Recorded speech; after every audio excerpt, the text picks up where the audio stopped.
Salut à tous. Avant de commencer, je dois vous dire quelque chose de vraiment important. Jeudi à Saint-Cloud, il y a un cheval qui monte en puissance régulièrement depuis 3 mois, un cheval que personne n'attendait et qui a l'avantage stratégique du terrain, mais il y a aussi un intrus, un vrai coup caché, qui pourrait exploser les rapports en finale. Et croyez-moi, si vous ratez cette analyse, vous allez regretter de l'avoir zatée. Restez avec moi, nous va décortiquer cette course ensemble. Bienvenue sur la chaîne.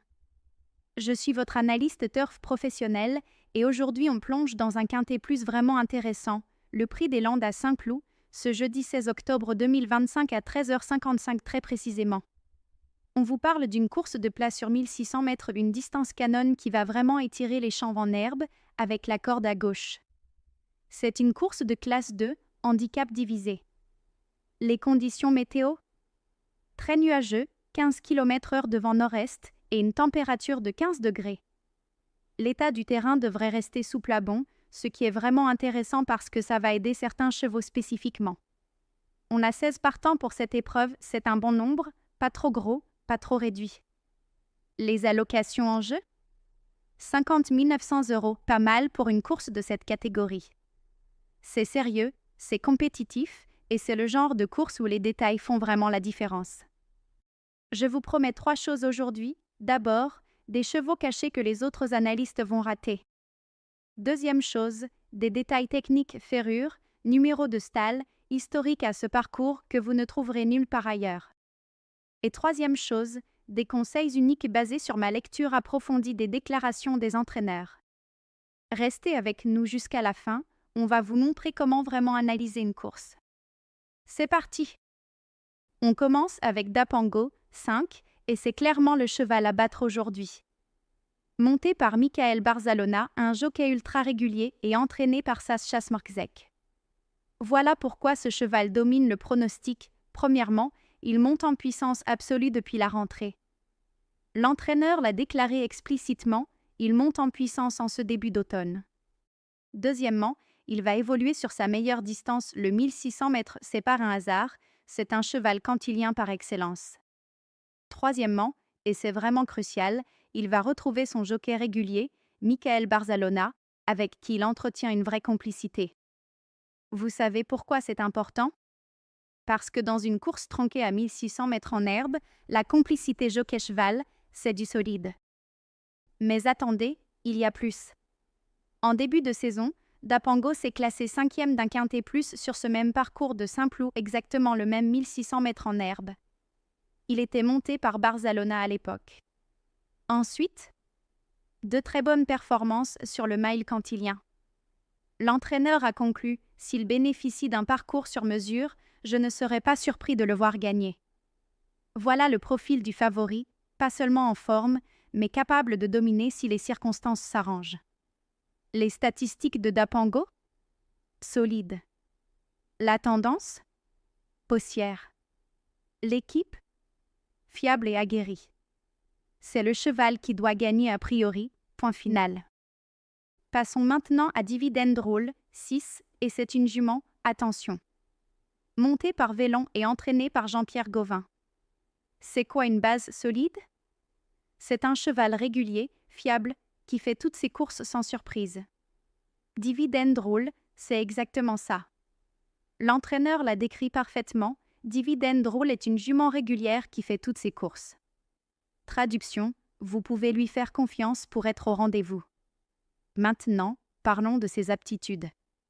C'est une jument vite sur jambes, ça veut dire qu'elle a besoin d'un départ actif, elle aime pas traîner derrière. Et elle a absolument besoin de courir caché, c'est-à-dire dans le peloton, par en avant. Voilà le problème ce jeudi, elle a hérité d'un numéro peu enviable dans les stalles. C'est un handicap réel pour une jument qui préfère se placer. Mais que c'est important, le tracé devrait lui convenir. L'état du terrain souple aussi. L'entraîneur a même dit, à l'issue d'un bon parcours, elle a tout à fait le droit d'accrocher une place. Traduction, elle peut finir au tiercé, au quartet minimum, si elle trouve un parcours adapté à ses qualités. C'est une jument de confiance, une base fiable pour compléter vos tickets. Et maintenant, on passe aux chevaux oubliés des médias, les vrais tocards. Parlons de Cortado, 13, avec Hugo Boutin-Ancel et Andreas Suboric comme entraîneurs. Pourquoi je l'appelle un tocard? Parce que personne n'en parle, mais regardez ce qu'il s'est passé récemment. En dernier lieu, Cortado a joué de malchance dans une course à réclamer, une course peu élevée qui se disputait sur ce même parcours de 1600 mètres en herbe à Saint-Cloud. Il a montré du potentiel mais a pas eu de chance. L'entraîneur a déclaré « Il faut le reprendre en confiance ». Et voilà le détail qui change tout, c'est un cheval qui affectionne les terrains souples. Ici, on devrait l'avoir exactement sur un terrain souple toute la journée. C'est une corrélation directe. Regardez son état physique, l'entraîneur a dit « Je le trouve en grande forme le matin ». De surcroît, et c'est stratégique, sa valeur ayant été revue à la baisse, il devrait s'annoncer compétitif pour son retour à ce niveau. Traduction, le handicap l'avantage cette fois-ci. C'est un cheval oublié, peu cité, peu suivi, mais qui a tous les éléments pour produire. Les tocards comme Cortado, c'est ça qui crée les beaux rapports en finale. Noli Dream, voilà un cheval qu'il faut vraiment surveiller de près, même s'il a une bonne cote. Monté par Maxime Duyon et entraîné par Gérald Mossé. Voici son historique récent, Noli Dream a été malchanceux lors de ses 2 dernières sorties. Mais voilà la clé et les entraîneurs savaient exactement ce qui s'était passé, c'est un cheval qui aime attendre et venir entre les chevaux. C'est-à-dire que c'est un attaquant tardif, il préfère partir de loin et débarquer entre les chevaux en phase finale. Mais récemment, ce qui n'a pas été le cas dernièrement. Il n'a pas eu les conditions tactiques pour exprimer son talent. Mais jeudi, c'est un tournant. Nous avons hérité cette fois d'un numéro qui devrait lui permettre de donner sa pleine mesure. Un bon numéro de stall pour lui. L'entraîneur est explicite, je suis plutôt optimiste, il devrait trouver une occasion de refaire parler de lui. Quand un entraîneur dit ça, c'est qu'il a vraiment étudié la course. Noli Dream est un cheval à surveiller de près. Les côtes vont peut-être le sous-estimer à cause de ses 2 dernières perfs décevantes, mais le contexte change radicalement ici. C'est l'un de nos chevaux cachés du jour, Quartz du Houlet, 12, monté par Christophe Lecoeuvre et entraîné par Vaclav Lucas. Voilà le détail qui fait toute la différence et que la plupart des gens vont rater. Quartz du Houlet a rejoint les box de Vaclav Lucas durant l'été. C'est un changement d'entraîneur crucial. Pourquoi? Parce que Vaclav Lucas, c'est un technicien, quelqu'un qui comprend parfaitement les adaptations des chevaux. Quel est le profil de Quartz du Houlet? C'est un cheval très polyvalent, il s'adapte à tous les terrains sans problème. Il est assez vite en jambes, ça veut dire qu'il aime l'action. Et l'entraîneur nous donne l'info décisive, il a déjà brillé à ce niveau au printemps. Attendez, c'est pas fini. L'entraîneur ajoute, et a été logiquement pénalisé. Traduction, il a grimpé au handicap à cause de ses victoires. Donc la vraie question, et c'est la question qu'on doit se poser, il faudra donc voir s'il a encore la marge nécessaire pour bien faire. Mais voilà ce que les autres ne voient pas, avec un nouvel entraîneur, avec une gestion peut-être différente, avec ce terrain souple qui lui convient, Quartz du Houlet peut vraiment faire la différence.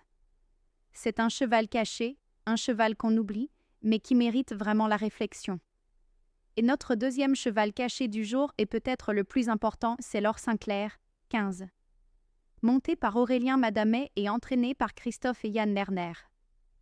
Regardez ce qui s'est passé en dernier lieu, Laure Sinclair s'est retrouvé, un peu loin, à Chantilly. Mais le détail crucial, c'est pourquoi il s'est retrouvé loin.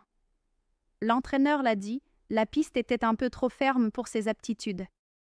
C'est pas une simple déclaration, c'est une information technique. Ça veut dire que Laure Sinclair a besoin d'un terrain spécifique pour exprimer son potentiel. Quel est ce terrain? L'entraîneur le dit clairement, c'est un cheval qui apprécie les terrains souples. Et voilà pourquoi je l'appelle notre cheval caché du jour. Regardez les conditions météo, très nuageux, 15 km/h de vent et du vent nord-est. Typiquement, ça maintient l'humidité. L'entraîneur lui-même a exprimé son souhait, j'espère donc que le terrain ne va pas trop sécher. Et probablement que oui, le terrain devrait rester souple.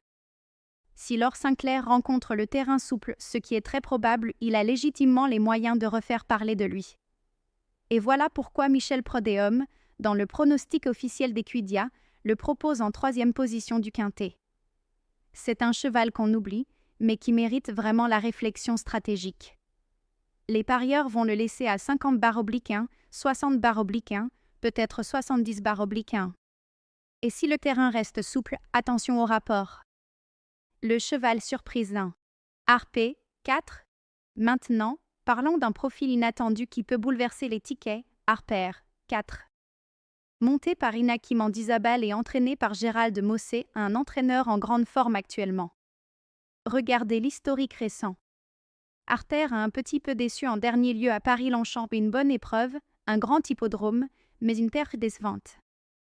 L'entraîneur a analysé précisément, le cheval a bien tenu sa partie, mais je l'ai trouvé un petit peu moins percutant qu'à l'accoutumée. C'est une analyse honnête. Mais ça veut dire quoi? Ça veut dire que ce jour-là, Harper n'était pas au top. Mais, et c'est crucial, l'entraîneur ajoute, néanmoins, il est monté en condition physique sur cette course. Traduction, Harper a progressé depuis sa dernière sortie. L'entraîneur continue et se trouve bien engagé jeudi. Ça veut dire que le handicap l'avantage ici. Et l'attente? J'en attends un bon comportement, elle devrait pouvoir se racheter. Voilà le profil du cheval surprise, une jument qui a montré du potentiel, qui a eu une sortie ratée, mais qui revient mieux préparée. Gérald Mossé ne dit pas ça pour rien.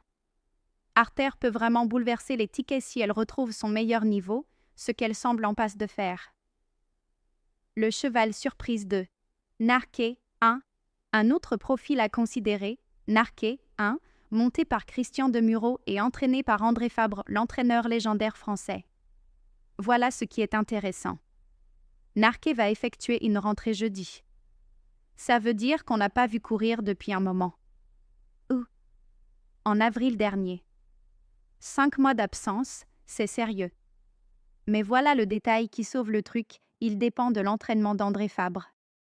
On parle d'un entraîneur de première catégorie, quelqu'un qui sait gérer les rentrées, qui sait préparer un cheval pour son retour à la compétition.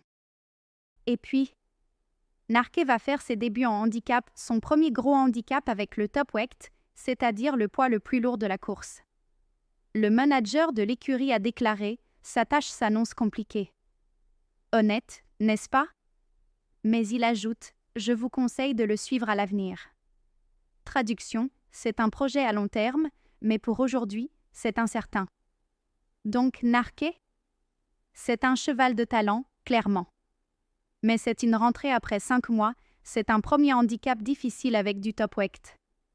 C'est pas une base solide pour jeudi, même si c'est un cheval à noter pour l'avenir. Le cheval surprise 3. Léopard Duccio, 9. Parlant de Léopard Duccio, 9, monté par Filippo Valscar et entraîné par Corinne Baron-Barbe. Voici ce qui est intéressant, Léopard Duccio est resté en très bonne condition physique. C'est une déclaration importante, ça veut dire qu'il a été géré parfaitement entre ses courses, il est entré en bonne forme le matin. Ensuite, nous avons hérité d'un numéro correct, un bon numéro de stall. Et le terrain devrait lui convenir. Tous les éléments verts. Mais l'entraîneur est honnête, il n'a pas beaucoup de marge. Ça veut dire qu'il n'a pas vraiment de progression possible, il est où il doit être. Mais, sur forme, j'y crois. C'est une confiance mesurée mais sincère. Léopard Duccio peut finir à l'accessite si tout s'arrange. Maintenant, soyons clairs sur ce qu'il faut vraiment éviter ce jeudi. Je vais pas vous cacher, l'Orof WAR 8, piloté par Christophe Soumillon et entraîné par Nicolas Perret. L'avis du reporter le dit, il demeure inconstant et ses dernières performances n'incitent guère à l'optimisme. Ça résume tout. Le reporter ajoute, dans un bon jour, il reste toutefois capable d'un retour de flamme. D'accord, d'accord. Mais vous parieriez un bon paquet d'argent sur, peut-être il va avoir un bon jour? Non. Méfiance totale. Roftop 10, avec Benjamin Marie et Johan Bonnefoy, c'est un cheval régulier à ce niveau, c'est vrai. L'entraîneur dit, c'est un cheval régulier à ce niveau de compétition. Mais regardez sa dernière performance à Paris-Longchamp, c'était pas bon. L'entraîneur l'explique, ce n'est définitivement pas un hippodrome pour lui. D'accord, Paris-Longchamp c'est pas bon pour Rooftop. Saint-Cloud? Ça peut marcher. Mais voilà le vrai problème, il n'a pas été gâté au tirage au sort des places à la corde ce jeudi. Il a le numéro 11, un mauvais numéro. Et pourquoi? C'est un cheval qui doit avancer. L'entraîneur conclut, dans ces conditions, il m'est difficile d'être optimiste. Quand un entraîneur dit ça, tu l'écoutes. Rooftop, c'est pas le jour. Salala, 11, et c'est très important de préciser, la jument est en pleine forme, absolument. L'entraîneur le dit, Salala est en pleine forme. Pas de débat là-dessus. Mais voilà la seule inquiétude de l'entraîneur, la seule, c'est la distance. Ma seule inquiétude concerne la distance. C'est peut-être le bout du monde pour elle. Traduction, le 1600 mètres, c'est peut-être trop long pour Salala. L'entraîneur ajoute, il faudra donc que tout se passe bien, avec un parcours sans effort. Vous voyez la dépendance? Parcours sans effort, tout qui doit se passer bien. C'est trop de variables. Si Salala rencontre une autre jument en phase finale, si la course s'accélère, ça peut devenir très difficile. Trop de dépendance aux circonstances. Divine Krishna, proie, avec Serge Ruy et Christophe Puisson, la jument n'a pas été chanceuse en dernier lieu à Paris-Longchamp. L'entraîneur l'admet, il faut la reprendre en confiance. D'accord. Elle a resté en bonne condition physique. Bien. Et si la piste est bien souple, ce sera un atout supplémentaire. Voilà le détail qui sauve le truc. Mais l'entraîneur conclut, maintenant, tout sera une question de parcours. Encore la dépendance au parcours. C'est pas assez solide. Loupe pointant vers la gauche, cheval fantôme du jour, Cosmobo, 14, et maintenant, notre cheval fantôme du jour, celui qu'on oublie complètement mais qui peut faire la différence, Cosmobo, 14. Monté par Antoine Pouchin et entraîné par Gérald Mossé, le même Mossé que Harper et Noli Midrim. Regardez la déclaration de l'entraîneur, j'ai un petit peu de mal à cerner Cosmobo. Traduction, c'est un cheval un petit peu mystérieux, pas toujours prévisible. L'entraîneur continue, qui fait preuve de paresse actuellement. Donc il y a une attitude à corriger, une forme à retrouver. Mais voilà le détail important, néanmoins, le cheval est en grande forme. C'est contradictoire à première vue, mais ça veut dire que physiquement, Cosmobo va bien. Et voilà le vrai détail, et revient peu à peu à son meilleur niveau le matin. Le matin, il fait bon. C'est une indication que sa forme monte. L'entraîneur conclut, je pense qu'il a les moyens de bien se comporter dans cette épreuve. Mais c'est un peu lui qui décide. Voilà le cheval fantôme, un cheval de talent, un cheval qui monte en forme, mais un cheval qui a une attitude paresseuse. Il peut produire si son mental est au rendez-vous. Et c'est ça qui le rend fantôme, c'est imprévisible. Autres chevaux à considérer. Michigan Fire, 16, il vient de faire une bonne rentrée à Fontainebleau. L'entraîneur Michael Delzangle pense qu'il devrait courir en progrès. Mais il a un très mauvais numéro de corde le 15. C'est un handicap majeur. Le cheval revient de vacances, donc l'attente c'est du progrès, mais le mauvais numéro peut l'empêcher de l'exprimer. Salala, 11, déjà couvert ci-dessus, mais on répète, excellente forme mais distance limitative. Le meilleur jockey, Michael Barzalona. Michael Barzalona est le jockey du jour, sans hésiter une seconde. Pourquoi? D'abord, c'est un jockey ultra régulier. On parle de quelqu'un de fiable, de constant, de professionnel. Deuxièmement, il connaît parfaitement Dapango, 5. Il l'a monté en début de saison à Saint-Cloud et l'a mené à la 5e place d'un quintet plus. Quand un jockey a cette complicité avec un cheval, c'est du solide. Troisièmement, Barzalona a une vraie expertise des courses en herbe. C'est pas un détail.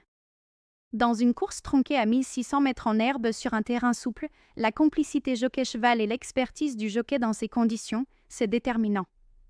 Les côtes de Barzalona vont peut-être pas baisser parce que l'attention va être sur Dapango le cheval, pas sur Barzalona le jockey. Mais clairement, c'est le meilleur jockey du jour. Le meilleur entraîneur, Gérald Mossé. Gérald Mossé est en grande forme en ce moment. Et je dis pas ça comme ça. Regardez ce qu'il a en course, Harper, 4, Noli Midrim, 7 et Cosmobo, 14. 3 chevaux. C'est un engagement sérieux. Maintenant, analysez ces déclarations. Pour Harper, une analyse précise et une attente claire de Reshpage. Pour Nolimi Dream, une compréhension parfaite de son problème tactique et une solution apportée. Pour Cosmobo, une honnêteté sur les difficultés mais une confiance mesurée. Ça, c'est l'approche d'un entraîneur de haut niveau. Ses formes récentes? Excellentes. Sa régularité au niveau des décisions et des stratégies? Indéniable. Quand Gérald Mossé dit quelque chose, c'est généralement vrai. Et il a 3 cartes à jouer jeudi. C'est le meilleur entraîneur du jour par rapport à cette épreuve. Et maintenant, la question du jour pour vous, mes abonnés, parce que vous êtes ceux qui regardent vraiment cette chaîne jusqu'au bout. Quel est selon vous le cheval qui ne doit absolument pas être oublié aujourd'hui à Saint-Cloud? C'est lequel? Est-ce que c'est un favori classique comme Dapango, ou est-ce que c'est un de nos chevaux cachés, Quartz du Houlet ou L'Or Sinclair? Peut-être que c'est Nolimi Dream avec sa tactique nouvelle? Dites-moi en commentaire quel est votre coup du jour, votre cheval surprise. Donnez-moi votre analyse. J'adore lire vos réponses, franchement, parce que vous m'apportez souvent des points de vue que j'avais pas vus. C'est la communauté qui rend cette chaîne vivante.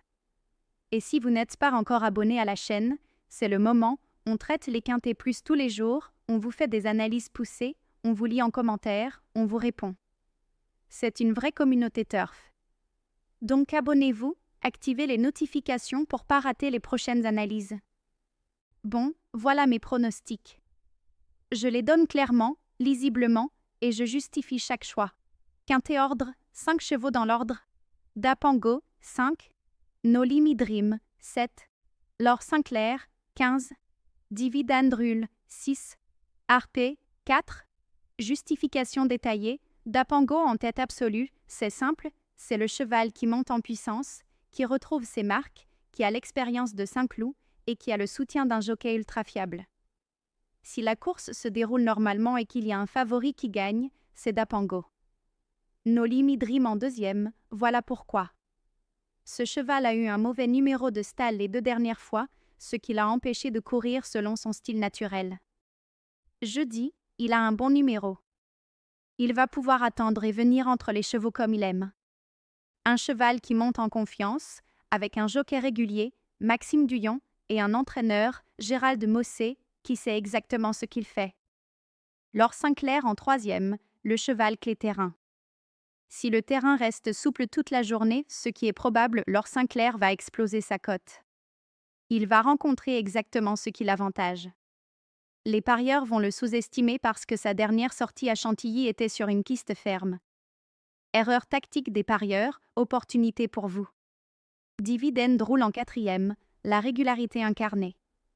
Elle va toujours être au rendez-vous, même si elle a un mauvais numéro de stall. C'est une jument fiable, une valeur refuge pour compléter votre quintet. Artère en cinquième, c'est le pari un peu plus risqué de ce quintet, mais c'est calculé.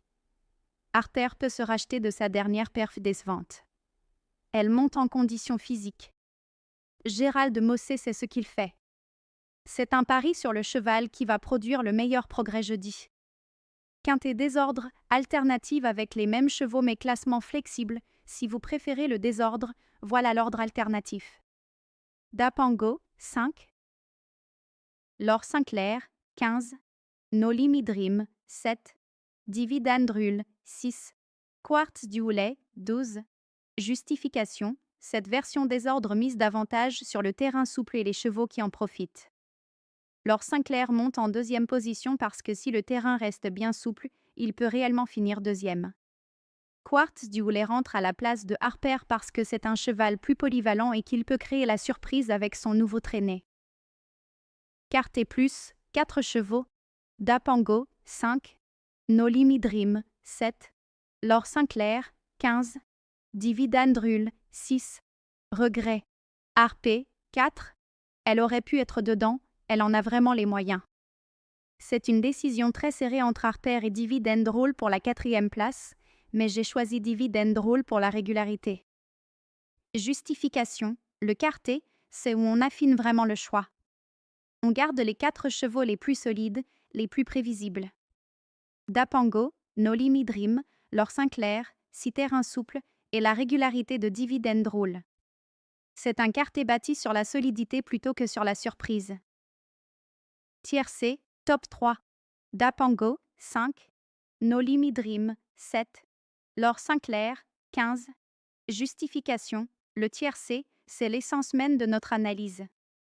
Dapango domine, No Limit Dream a trouvé les bonnes conditions, et Laure Sinclair rencontre le terrain qui l'avantage. Si vous jouez juste le tiercé, voilà votre trio de base. Couplet gagnant, duo pour la victoire. Dapango, 5. No Limit Dream, 7. Justification, c'est le duo le plus solide du jour.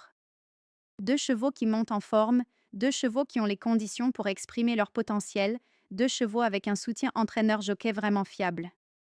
Si vous pensez qu'un favori va gagner jeudi, c'est probable que ce soit l'un de ces deux. Le couplet gagnant d'Apango No Limit Dream vous donne les 2 ordres possibles pour la victoire. Couplet placé, duo pour une place. Dapango, 5. Laure Sinclair, 15. Justification, un couplet placé, c'est plus accessible. Dapango devrait quasiment toujours finir dans les 4 premières positions, c'est le favori. Laure Sinclair, si le terrain reste souple, a de fortes chances de finir au tiercé minimum. Ce couplet vous donne une bonne marge de manœuvre. Alternative couplet placé. No Limit Dream, 7. Dividende Rule, 6. Cette alternative mise davantage sur la régularité et la tactique nouvelle de No Limit Dream. 2 chevaux qui ont tous les éléments pour finir à l'arrivée. 2 sur 4, combinaison prudente. Dapango, 5, plus Dividende Rule, 6. Justification, c'est une combinaison très prudente, très conservative. Vous prenez 2 bases absolument solides, 2 chevaux qu'on peut vraiment mettre ses sous dessus. Pas de fantaisie, pas de paris risqué. C'est juste, je veux 2 bons chevaux qui finissent dans les 4. Dapango et Dividende Rule, c'est du béton. Alternative 2 sur 4. No Limit Dream, 7, plus Laure Sinclair, 15. Une alternative un peu plus spéculative, 2 chevaux qui ont des conditions bien précises pour briller. No Limit Dream a enfin son numéro de stall. Laure Sinclair a enfin son terrain souple. TRIO, bonus analyse. Dapango, 5. No Limit Dream, 7. Laure Sinclair, 15. C'est votre trio de base, celui qu'on vous propose pour tous les ordres. Ordre 5, 7, 15.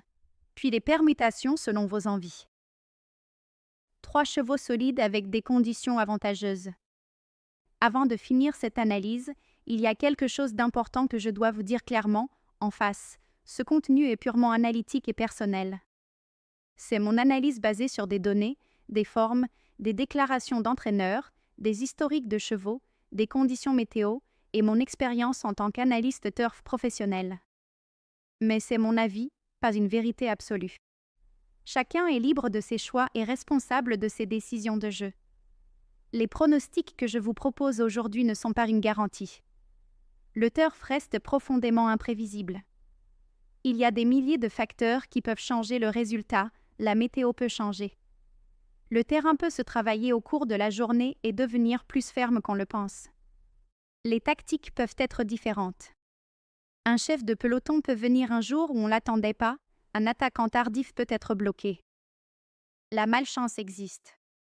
Un cheval peut faire un faux pas, un jockey peut faire une erreur de jugement, une interférence peut changer la fin d'une course. L'humeur des chevaux varie. Un cheval peut être pas au top psychologiquement. Un cheval peut faire un caprice. Les chevaux sont des êtres vivants, pas des machines. On peut avoir toute l'analyse du monde, si le cheval décide pas de courir, il court pas, amusez-vous avec le turf, ne vous laissez pas dominer par vos enjeux. Le turf, c'est un divertissement, c'est une passion. C'est pas votre salaire. Jouez des montants que vous pouvez vous permettre de perdre sans que ça change votre vie. Fixez-vous des limites de mise, respectez-les, et surtout, amusez-vous.